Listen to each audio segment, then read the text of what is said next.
जय श्री कृष्ण। भगवद गीता अध्याय 2 श्लोक संख्या 50। बुद्धि युक्तो जहाति उभे सुकृत दुष्कृते तस्माद् योगाय युज्यस्व योग कर्मसु कौशलम। भक्ति में संलग्न मनुष्य इस जीवन में ही अच्छे तथा बुरे कार्यों से अपने को मुक्त कर लेता है। अतः योग के लिए प्रयत्न करो, क्योंकि सारा कार्य कौशल यही है। यहाँ श्री कृष्ण ऐसे कार्य कुशलता का वर्णन कर रहे हैं जहाँ मनुष्य अच्छे तथा बुरे दोनों प्रकार के कर्म के फलों से मुक्त होकर ईश्वर की शरण ग्रहण कर इस संसार से मुक्ति पा सकता है। यहाँ श्री कृष्ण कहते हैं कि अज्ञानवश मनुष्य यह सोचता है कि यदि वह बुरे कर्म नहीं करेगा और सिर्फ अच्छे कर्म करेगा तो उसे अच्छा फल मिलेगा, परंतु कृष्ण का कहना है कि अच्छा फल भोगने के लिए भी पुनः जन्म लेना पड़ेगा।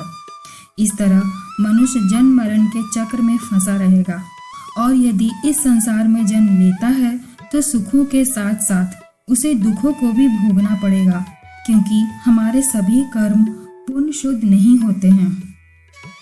अच्छे कर्म का फल अच्छा और सुख के रूप में प्राप्त होगा और बुरे कर्म का फल बुरा और दुख के रूप में प्राप्त होगा। अतः श्री कृष्ण कार्य कुशलता का वर्णन करते हुए कहते हैं कि ऐसे कार्य करो जिसमें न सुख की कामना हो और न ही दुखों को झेलना पड़े। जन्म जन्मांतर कर्म फल की श्रृंखला का शिकार बनने से हम मुक्त हो सके। इस दिशा में श्री कृष्ण अर्जुन को भक्ति का मार्ग अपनाने को कहते हैं। कृष्ण भावनामृत में कार्य करने को कहते हैं, जहाँ सिर्फ कृष्ण के लिए कार्य करना है, कृष्ण की खुशी के लिए कार्य करना है, निरंतर कृष्ण नाम जपना है। इस तरह हम अपने अच्छे तथा बुरे कर्म के फलों को संचित करने से बच पाएंगे और निरंतर भक्ति करते हुए हम ईश्वर को पा लेंगे। जन्म मरण के बंधन से, सुख दुख के बंधन से सर्वथा मुक्त हो जाएंगे।